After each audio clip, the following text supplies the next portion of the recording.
Oh, hi there. Cello. Hey now. Hola. And ba weep grana weep ninny bong. However you want to say it. Welcome to that Kev1 show.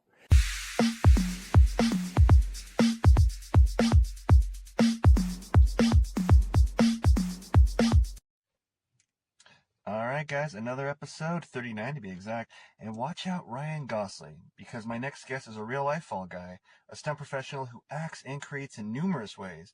Please welcome from BMF and the upside down world of Stranger Things, plus Black Panther Wakanda Forever, and star of so much more, including the upcoming Bad Girl Revelation, and a lot more coming your way. And we're going to hear all about it. It's Brian Mephisto Legree. Welcome to the show. Hey, what's up, everybody? I'm glad to be here. Man. I mean, we've seen your work in a lot of stuff. Like the Upside Down, like Wakanda, like so much other stuff. You're like, what have you been recognized from the most, if you had to say? Honestly, as far as what I get recognized the most from, it would probably be the BMF stuff, Oh, okay, more yeah. so than anything. Because you're a little more visible, right? Yeah, Yeah. that one because it was more so indie work, so I was able to see my face. Another one would potentially be Wakanda Forever. I do have like a little brief moment. It's one of those ones where it's like if you know that you're looking at me, it's like okay, yeah, that's him. But yeah, it's usually those ones. So like everyone like in your world, like your close friends and family probably were like, oh my God, right? Yeah.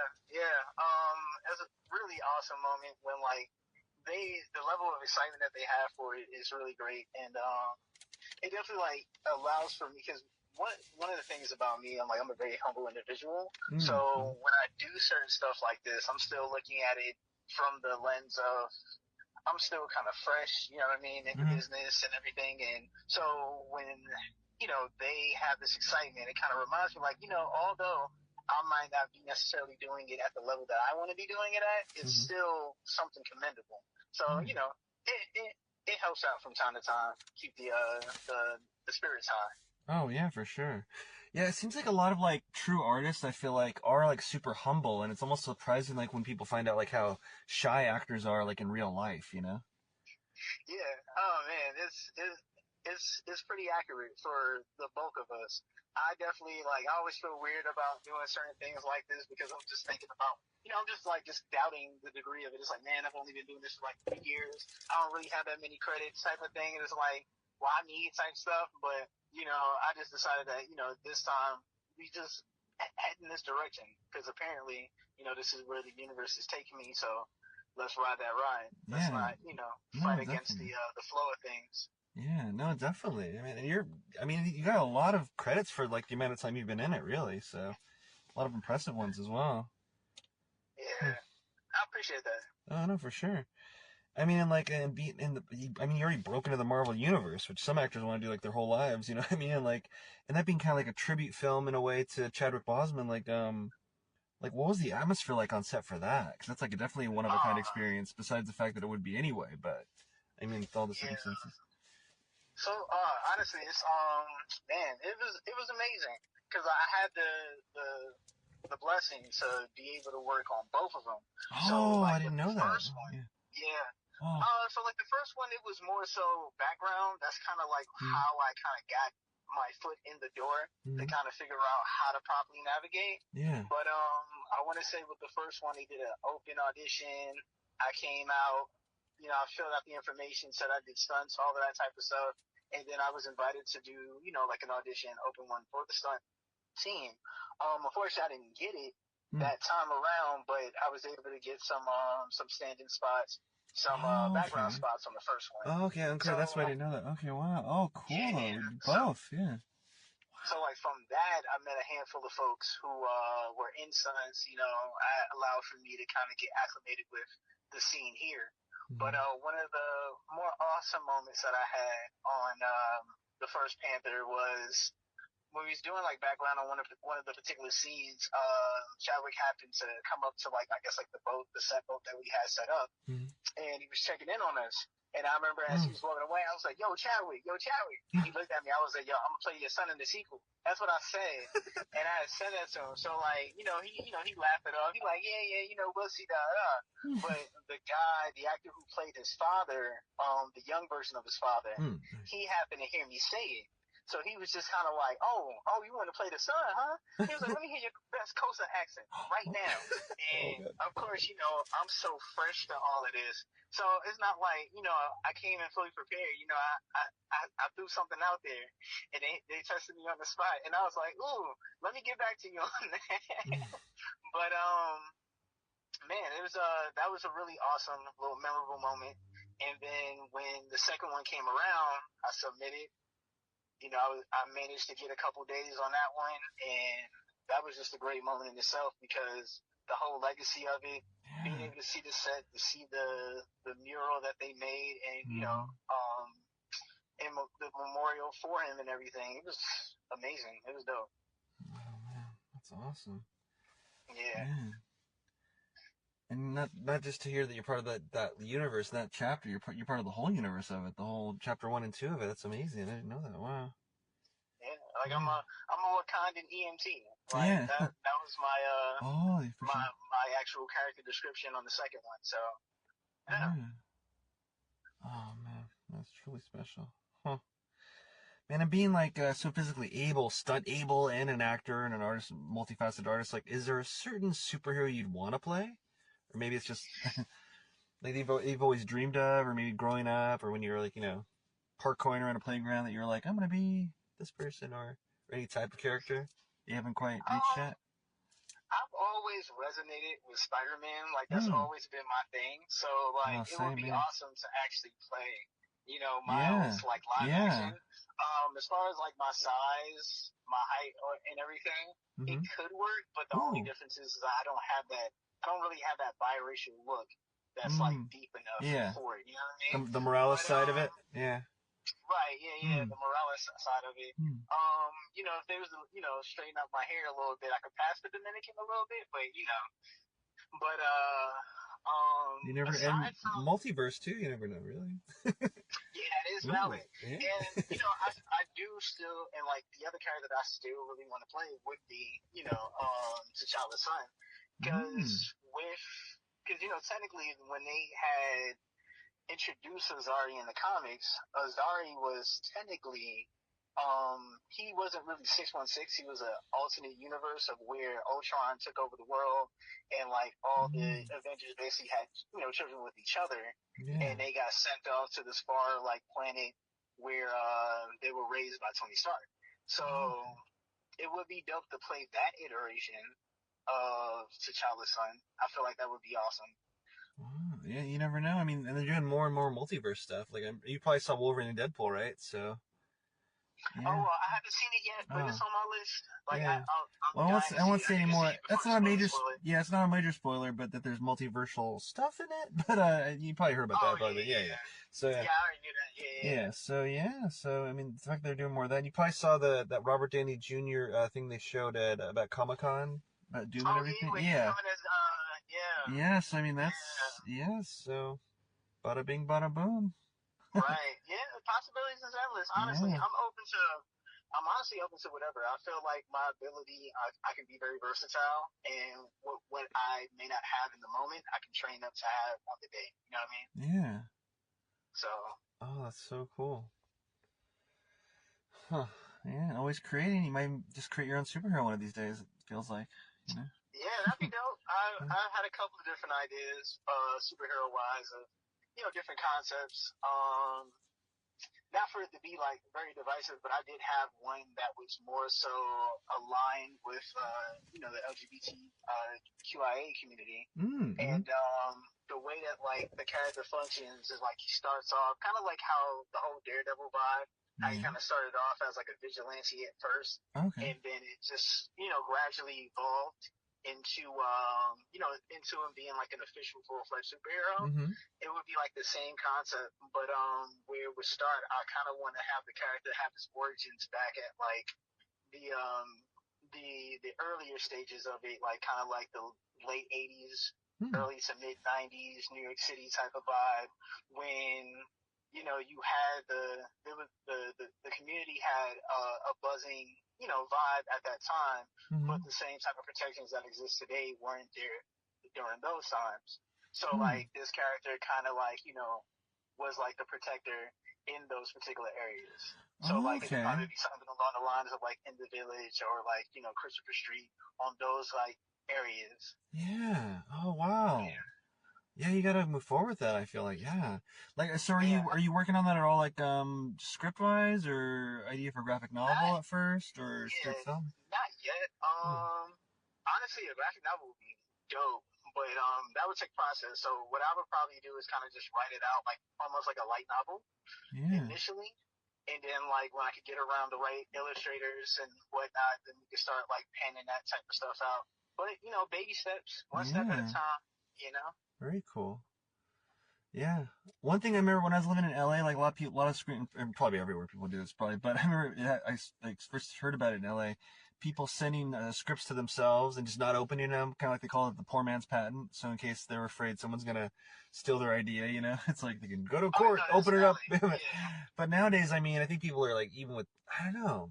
I mean, I guess people could say you could cheat, text and email and stuff, but it feels like it's probably safer than ever to prove, intellectual property. But Yeah, yeah. Look, the processes now, I feel like you have greater protections now, yeah. especially with like just the digital footprint now Yeah, and I how mean, you just easy saying it in a you can recording, I trade. guess, would be proof Yeah, enough, probably. and it's just like, yeah, just from this Yeah. recording alone, I'm pretty Yeah. sure that like if someone was to do this, it's like, bro, I said this Yeah. right here and then, and it's just like, oh yeah, that's valid. So Yeah.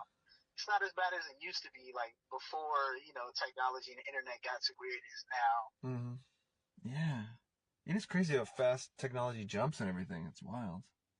Yeah, yeah, yeah. The progression is crazy, which is why I have kind of like a love-hate relationship with the aspect of AI in the industry. But Hmm. you know, Yeah. you Oh, gotta yeah. you gotta roll with the punches. Yeah. Still don't know where that's all gonna lead. Yeah, I mean, it's like it's cool how you see so much miraculous stuff. I haven't mastered any of it, like anything that's helped me so far. But I mean, I can envision stuff like for marketing the show, for example, some graphical background of something that I wouldn't be able to just do, or but I haven't done anything like that yet. But yeah, it's like seeing stuff like after you've seen like the TikToks or whatever it's on, where there's someone who's put like they do the face cheating thing where they have like Leonardo DiCaprio's face on a different body, he's doing flips, or Tom Oh Cruise. And I'm like, it's yeah, just so wild where like you can almost swear it's them, except well, they're not that agile. That's not quite the body type, and it's just crazy. You could frame someone for yeah. so much. It's wild. It's getting gnarly. Like it's getting to a point where like you're not gonna be able to really differentiate like what's like real and what isn't, Yeah. especially when it comes to certain stuff like that. They're probably gonna have to put something in place I don't know what. because Yeah, exact. Yeah. Huh. it's getting up there. Hmm.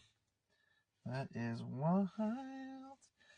Man, yeah, but I really, again, to circle back, you really should create that character. That's great. I think that's really got something there with that, the LGBT vigilante into a superhero character. Yeah, Yeah, I think yeah, it'd be really dope. yeah. And And it could be a it real can be important hero rooted in too. realism. Yeah, Mhm. it could be a real important hero too. I mean, you don't hear about a lot of it mainstream, at least. Right, yeah, exactly. Like this one is just more so it definitely is gonna be like rooted in realism. I really don't want it to be like a parody of any sort. I don't want it to be because the thing, the also thing with it too is like I'm gonna have to do personally like extensive research. I gotta make sure I definitely have a team of individuals who are part of that community Mm-hmm. because I don't want to represent anything that is going to be like I guess detrimental to their image to the Mm-hmm. image. You know what I mean? Mm-hmm. So I Yeah. definitely want it to be a proper and correct representation. Yeah. Not like One just not that like a corny commercial, over the top exploitation type thing. Maybe. right, Yeah. exactly. Yeah. Like I really want I want for this character to be the LGBTQIA version of Captain America. You know Oh how yeah. Captain America stood for freedom. It Yeah. was created by two Jewish individuals who Mm-hmm. went through Holocaust. You know what I mean? So Yeah. I want it to be on that same level Yeah. where it's like this character is highly, like highly respected within the community and supported by everybody, basically. Yeah, and I feel like off the top of my head, I don't know of too many like characters like that. There was I want to say Dreamer from Supergirl and Like you Legends have of some Supergirl. characters that like they may have came out in later times, Yeah, or like like they played Robin. with the Yeah, idea, yeah. yeah, But but like this character is OG. purely, Yeah. from that. You know what I'm saying? Purely in that, purely created with that being the basis of this character. Yeah. You know? Huh. Yeah. And you'd want to play that character in the film or TV versions, right? As well, or you just want to create it? Would I play the character? Yeah. Me personally, no. No.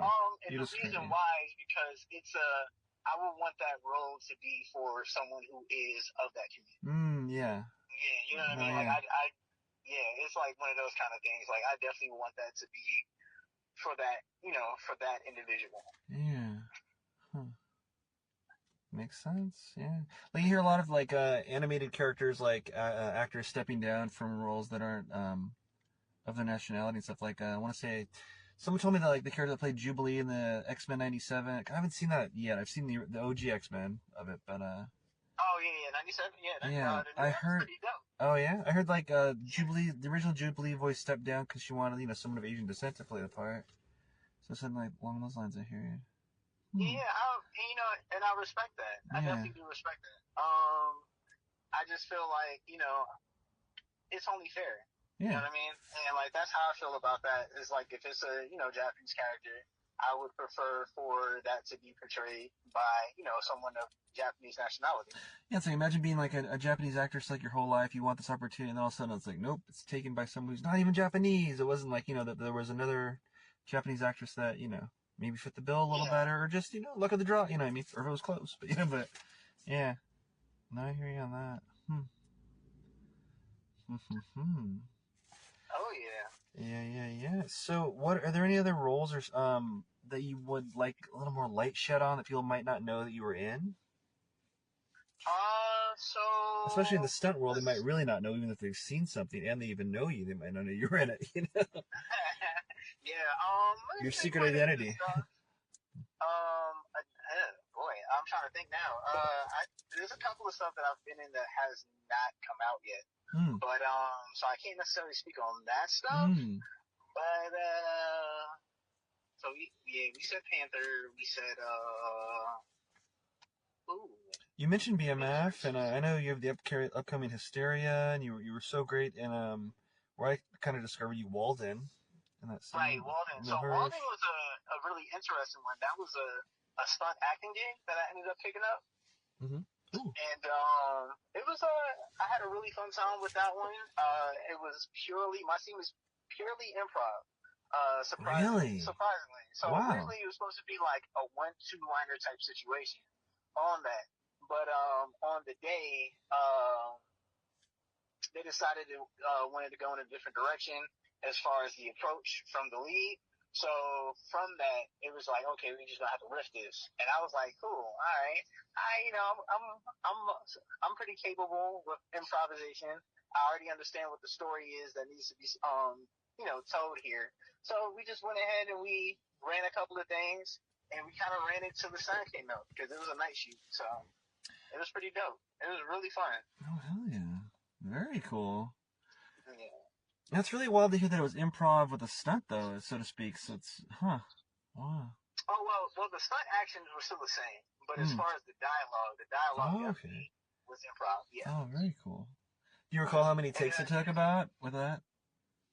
Oh, no, say that one time? Oh, do you recall how many takes it was about? Oh, man, there was a lot of takes. Yeah, I feel like it was quite a number of takes, and the reason why it was quite a number of takes because once you got that really good take, then you want to catch it from a different angle. You get all the different shots, so that's what really made it numerous numbers of takes. But all in all, it moved as your typical set or your typical production would move along, as that kind of thing. Yeah. But my stunt coordinator that was on the production, Nicholas Decay, he was amazing, did a really, really great job. I don't know if you may know this, but Nick Decay was also the double for Eddie Munson on Stranger Things. Oh, wow. Yeah, so so it's a nice little world, little community where like everyone kind of knows everybody and don't know everybody at the same time. Well, yeah, isn't that in it's in Georgia, right? Or Yeah. yeah. Mhm. Hmm. Yeah, it's so cool. Like so much is filmed like outside of Hollywood. A lot of people don't realize it. Like it feels like most of the Marvel universe was outside of it, and yeah, but so many guests who've been from Georgia. It almost seems like I've had like a handful from Hollywood, even though it's a lot of big Hollywood guests and stuff. It's funny. Yeah, Yeah. I feel like that's where it started in Hollywood, but sometimes you have the situation where it's like, do you want realistic sets? Do you want practical sets? And then sometimes the more realistic ones look way better than the practical. So it's like, all right, it's Yeah. actually cheaper for us to fly out, assemble a crew here, Mm-hmm. Yeah. pull everybody together, and we rent out Stone Mountain Park or something. And then it's just like, we film here for 10 days, and it's a lot cheaper than trying to build, like a woods on a LA lot. You know what I mean? Yeah. So yeah, I feel like that plays a huge factor in it, the cost effectiveness, and then the authenticity. You want your environment, your surroundings to look as authentic as possible. It also helps with character immersion with the actors and everything. Like if Mm-hmm. they really feel like they're in there, you'll get more of a a genuine performance. You know what I mean? A Mm-hmm. more natural performance. No, no, must have. Huh. Man. You're talking about Stranger Things. You also like were doubling on Stranger Things, part of the core cast for Lucas, right? Yeah. Okay. So that whole situation is a pretty interesting one. Ooh, yeah. So with Stranger Things, that was how I got tasted, and that was like my first stunt gig. So Oh. how that came about, I'm kind of assuming that there were some days that came up and the main double wasn't available.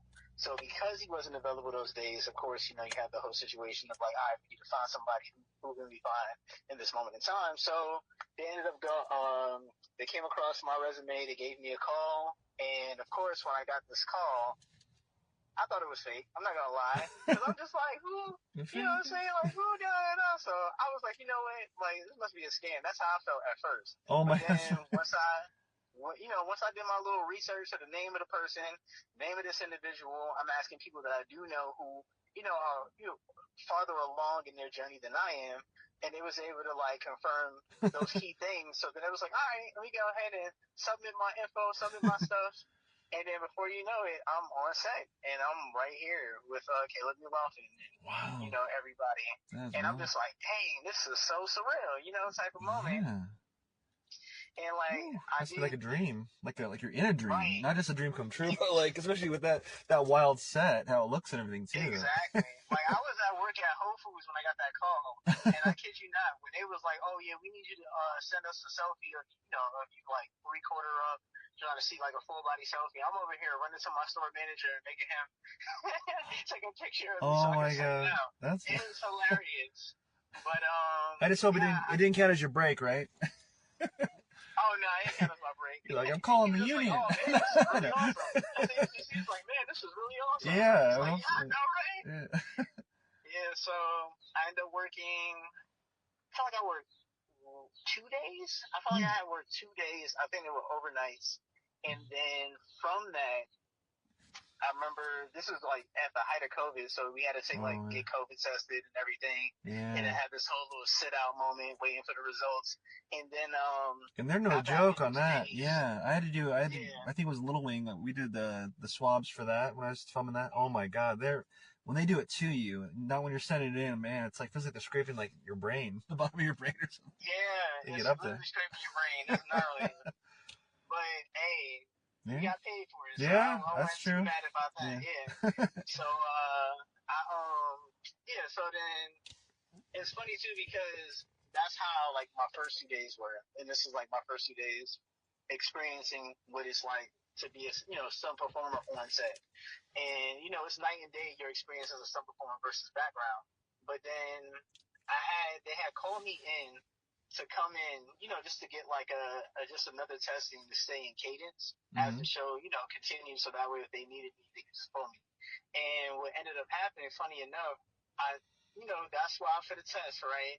Mm-hmm. I leave the studios and I head back home. I'm like I'm about halfway home. And then I get a call from the coordinator, from the coordinator's assistant, and he's like, where you at right now? And I'm like, oh, I'm, da da da.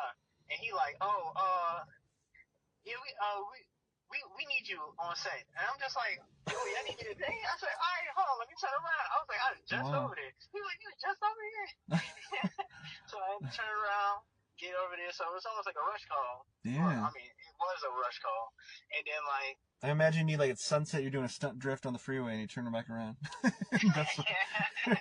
just drive down the traffic while going right back. You're wearing sunglasses So for some reason. that definitely sounds like it. I mean, like if I was to ever do like the life story or whatever, that's how I would depict that moment. But Like say yeah, less. so that was like a crash course like moment, and then from there, I think after Stranger Things, I did the movie on Till, and Oh yeah. that was interesting. So I doubled for the character Emmett Till, which the whole Yeah. story about Emmett Till and everything. So that was quite the experience. I did quite a bit of days on that one, but that was definitely like it was that one was pretty that was like emotionally pulling because it's like the history of it, Yeah. and then it's like you're going through like certain scenes that almost line up with like that that coveted moment, and then it's just kind of like you kind of do some of it but not all of it because one of the things about the director is like it was more about the focus on his mother trying to like get justice for what happened, so that was kind of more in the background. It wasn't really the focus like how most depictions of it focuses on like the things that happened to him. So that was another good little production and everything. But yeah, So it's been a fun ride. I have definitely had a whole lot of ups, some downs, a whole lot of ups though. Yeah, and a lot of important stuff. It's crazy. It's wild, historic, and man. Yeah, so yeah, it's been great out the gate, And with all that, I mean, a lot of stunts under your belt for kind of a relatively short time. But have you ever been injured on set? So no, and so like nothing crazy. I mean, like you might hit something a little hard and you might be sore for the next couple of days, type of thing. Oh, cool. But yeah, I haven't had any crazy injuries. There was one show that I was on, and we had like a fight in the like in a like a public transit type bus, and during it. I remember, you're just going through the motions of it, you're on camera, everything's action, and I guess my finger hit something sharp, like a sharp edge, like maybe it was a seat or something, and it kind of like ripped my fingernail. But like, I didn't realize it, and even in the heat of the moment, like even after, we cut and we're sitting there on standby, I didn't register pain, but like I registered moisture on my hand. So I went to start rubbing, rubbing my fingers with one another. Oh, God. And I'm just like, dang, like why is this like why am my finger? Then I look and it's just like, oh man, my finger's bleeding. Like, but that's about it. So, like, it's been very minor. And I have to thank my coordinators on every production because when it comes down to safety, like they don't play about that safety stuff. Like they gonna make sure that you're situated. They gonna make sure that you're good.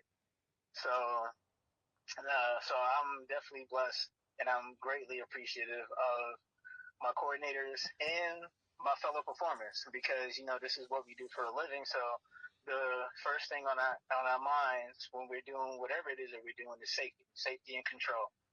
We make it look crazy. We make it look like it's wild and all over the place, but we're in control the whole time. That's awesome. Yeah, I'm always aware they're on set. Yeah, the health people, because like, so and it's cool when it's like they're looking for something to do, where they're like overprotective with a Band-Aid half the time, and so if anyone's really in need of that, they're there for sure. Yeah. Oh Oh, yeah, yeah. huh.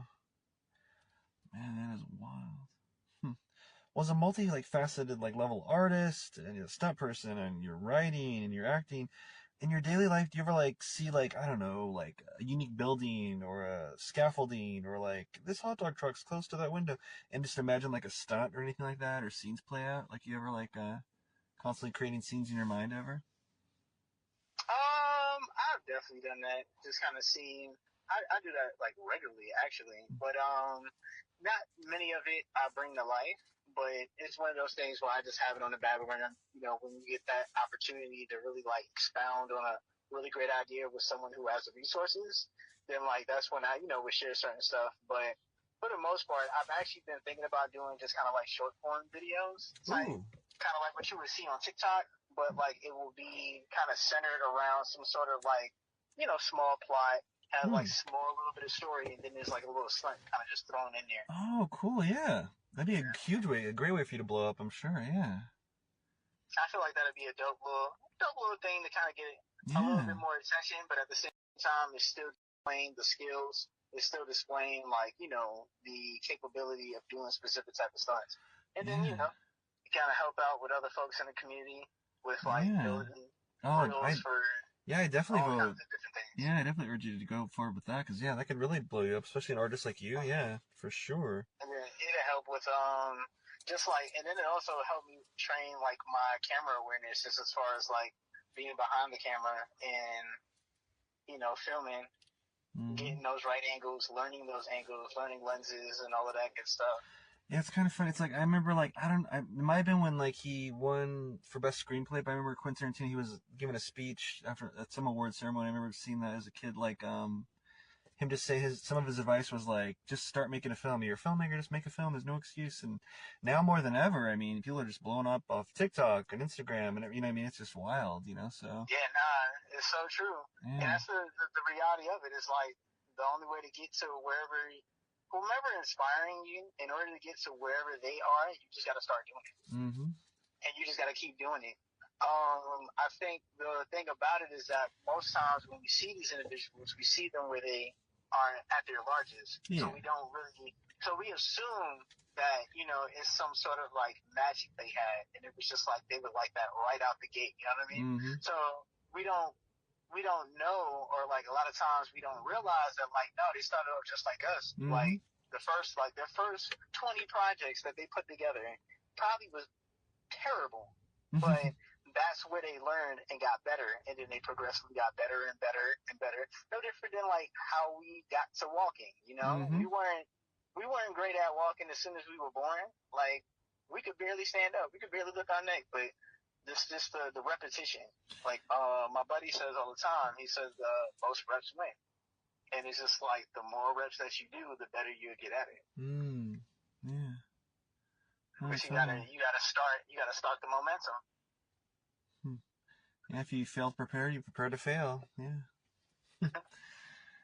It's like what they say, something like I mean, they might say different years and everything, but it's like, you see someone like you never saw before in a movie, and you're like, wow, they're amazing, this overnight success, but it's like, no, they're a 30-year overnight success. Then you see someone Right. you fall in love with Yeah. on a film, and you're like, you look them up, like, oh, she or he was in like all these things for how long? And you know what I mean? Like, oh, they were a teenage actor in this one thing I didn't realize years ago Right. before I saw And them at to be age honest, 32 or 40 something. You know what I mean? Like, oh, fuck. Yeah. Yeah. it's like I think about that with the guy who did the motion capture and the acting for the Star Wars video game, not the most recent one, but the one, The Force Unleashed. Hmm. And it's just like so it's like that's where I remember him. That's when I got introduced to him. But then, like when I'm watching like old episodes of Law and Order and all these other shows, I'm seeing him pop up in so many other shows, and I'm just like, yo, that's that dude. And it's just crazy how Yeah. like you would see somebody all the time, but because like they haven't reached that height to where Mm-hmm. like you remember them in that way, it's like not until like you see them on something that actually leaves an imprint on you, and then you go back and start watching other stuff. Then you're just like, oh wow, he was in this. Oh, Mm-hmm. he was in that. Yeah. It's a it's a not it's really it's a dope little moment Yeah, when you have that realization. It's like, nah, they just been putting in the work this whole time. yeah, it's like, come on, guys. He didn't just get off a golden plane and walk into the sound booth for Star Wars. He probably was, at the U-Scan buying some Winco frozen meals for a while. Got that call for Law and Order, Right. jumped up in his apartment. Oh my God! And this and that, and however Right. many other guest starring roles before he got to that screen. Where you're like, oh my gosh, what? He's wielding the Force. Right. Well, it took a while Exactly. for him to get that Like, lightsaber. yeah. It takes some time. Takes some time. But you gotta stay active. You gotta keep pushing. Something that I recently just did is that I auditioned for an improv troupe. Oh, Just cool. the other day. Yeah, just the other day. And so the improv troupe it's a local one to Atlanta. Hmm. They perform at a place called Dad's Garage. I'm gonna say they perform there once a month, and the name of the troupe is called Black So it's like an all black improv troupe. And Oh, I, Black. just went ahead and took that plunge to audition because I found out they were holding auditions. So went out there, put my best foot forward, and we're gonna see what comes from that. Oh, very cool. Well, I'm sure a bunch is gonna come Yeah. from it. Yeah. And life is improv, right? Yeah. I felt like I did really good in the audition, so hopefully Hmm. I hit the key things that they were looking for, and that'd be a nice side venture to do. Yeah. Oh, and it felt good. You said. Cool. Yeah, it's funny how much is improv. Like you said with that scene in the alley that was improv. Or it's just so wild. Even on a professional set, so much is improv. Like I did this thing in L.A. Episode of Operation Repo, and it was all improv. The audition was improv, and they gave us some bullet points like, okay, your character's doing, and then we didn't know what each actor was new already, and then we came together, and then on the day of, it was different improv, and we did that. It's wild. It's just kind of funny how like people think that everything's on the page, but it's like no. Yeah,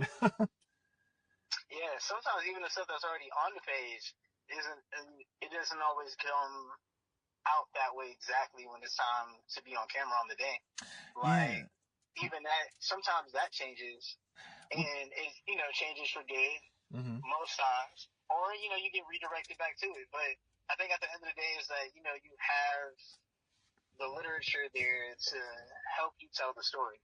And Mm-hmm. then, you try to shape that as best to the character, Mm-hmm. as how you interpret the character. Yeah, let's make it real. Yeah, for sure. You know what I mean? Yeah. Yeah. Because there's a reason why, like, Samuel Jackson, you know what I'm saying? Like, when they hire him, because they know what he does, what he brings to a character. So it's like, they let him work, you know what I'm saying? And I know that about 90%, I wouldn't even say about 90% of the time, but I'm pretty sure, like, most of the time in this day and age, like, when they want Samuel, like, I'm pretty sure, like, they like, yo, do you. We know you gonna bring magic to this. Go ahead and do your thing. Yeah.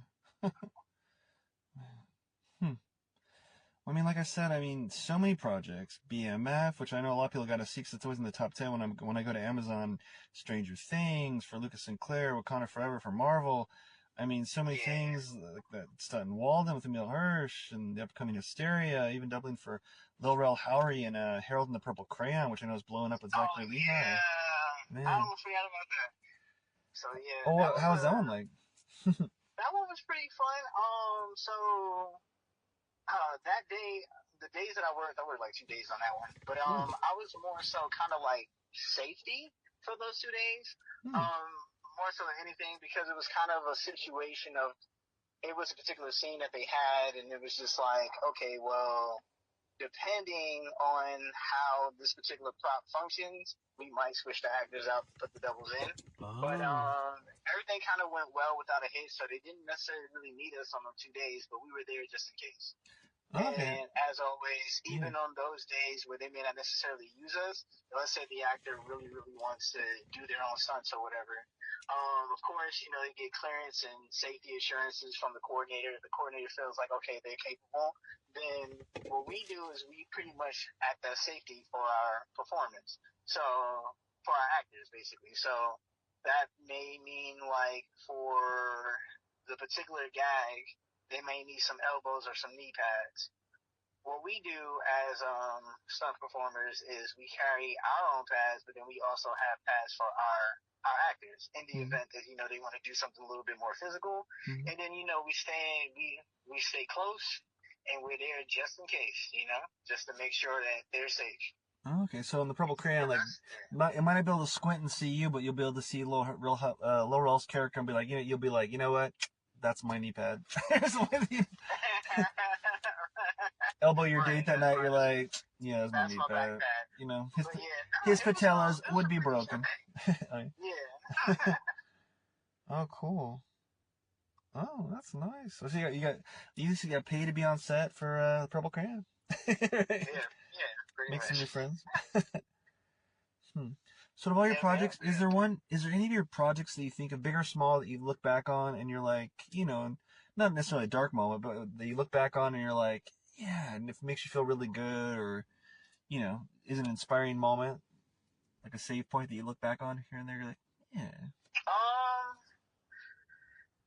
Honestly, I just kind of look back on that first gig, my first one, which was Stranger Things, and it's just kind of like, okay, you got there, you think about how you got there, and I got there starting from like nothing, you know what I mean? Like, all I was doing was just training with folks, and then like I got that call, so it's like the fact that like it constantly reminds me that like, okay, yeah, my foot is in the door, like I'm in there now. That's what got me in the door. I'm in there now, so just keep the formula up. All the stuff that I did in order to get me into that position, that's when it became the situation of like, okay, well, now it's time for me to keep doing that, because that's what's going to keep it coming. Yep, the shark that doesn't swim drowns. Yep, always forward. And you were saying before we went live that you were like at a stunt school or something right now, or a stunt gym? Yeah, so it's mainly like a little movement gym. You do have stunt performers who come here to like train. It's more so kind of like for like tricking. But they also have classes. They have like stunt training classes. They have tricking classes. They have martial arts classes. Oh, cool. And they host a whole bunch of things. And they started out in LA. So there is a gym out there that's like super popular. Everybody knows it. If you're in the industry, everybody knows about gym. And they opened this one up, and it's been around for a little bit of time now out here in Atlanta. And this is one of the hubs that people come to train and work out, work on some new skills, and all of that good jazz. Very cool. Huh. Very awesome. So yeah, you never know who you might see there, it sounds like. Someone from the Marvel Universe or anybody. Huh. I mean, yeah. I mean, you never know who will walk up in here. Mephisto himself is there right now, talking to him. I'm just a regular guy, man. I'm just a small guy trying to make it. That's all. That's awesome. So what are you doing there today? You just keep everything high and tight, or are you training for anything? Yeah, pretty much. Just keeping things high and tight. I'm here just to loosen up. I'm work on some of my basics, the kicks. Work on some of my falls. One of the biggest things about me is like I'm one of those guys who like to hit the ground. I'm one of those guys like I'm trying to like fall. I'm trying to do some sort of wreck. Yeah, I'm one of those guys who throw somewhere. They throw me through a wall, throw me through a table. Like those are my things. So you had a pro wrestler on, like one of the most important things is the fall, or that's maybe the most important thing they taught us. Yeah, the bump or not. Oh yeah. Yeah, you gotta hit the ground. You gotta be okay with hitting the ground. Yeah. Through the table. Wow. Right. Cool. And I hear they got a table. I'm like, is it scored? All right, cool. Let's go. Let's make this happen. That's good. How is it happening? All right, bet. I'm gonna do my best to do that. Oh, that's awesome. Yeah. Oh man. All right, bro. We've probably taken enough of your time, so I'll let you get back to that before your muscles get too relaxed. Right. Appreciate you. And anytime, man. Thanks for sharing. Your adventures with us. Oh yeah, for sure. Thank you for reaching out and having me. Oh, no, most definitely. I hope to see you on set soon in the near future. Oh yeah, that'd be amazing. Yeah, let's speak that into existence for sure. For sure. All right, man. Well, thanks, and have a groovy one. I gotta hit the gym myself tonight, so. All right, man, get it in, get it in. I'll be in touch, man.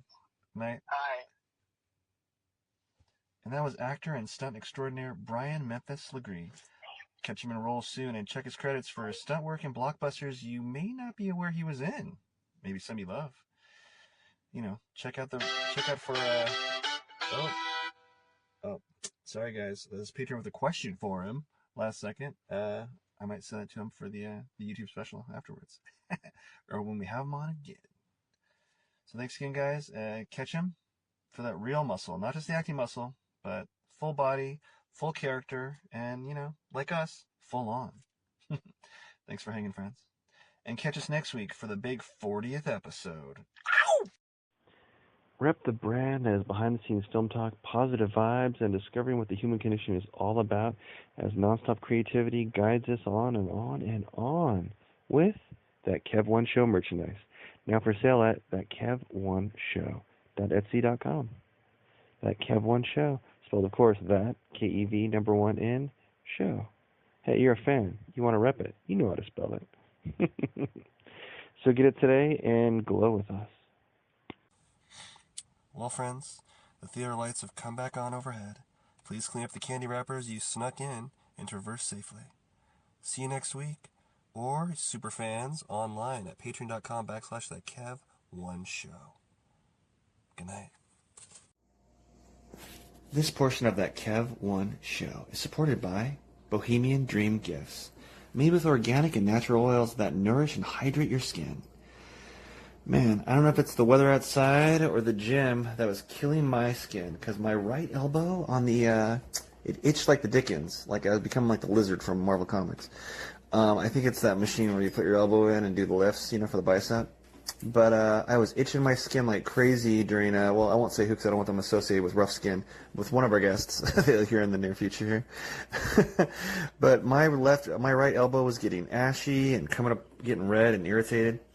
Anyway, I used some of the promotional cookie dough body oil from Bohemian Dream Gifts that they gave us, and my skin, I'm not kidding, came back. I can vouch for that one. The cookie dough oil baby body oil, the cookie dough body oil brought my skin back to life like an Evanescence song. I'm not kidding. My skin is smooth and happy again. 100%. You can buy cookie dough oil on Etsy at the Bohemian Dream Gifts shop. Check out their other stuff as well, but that's one that I swear by now. And as soon as my promotional one runs out, I'm going to order some myself. So go to Etsy and visit the Bohemian Dream Gifts shop today. This episode of that Kev1 Show is dedicated to iconic, famed actress of cult classic Heathers and 90210 actress Shannon Doherty.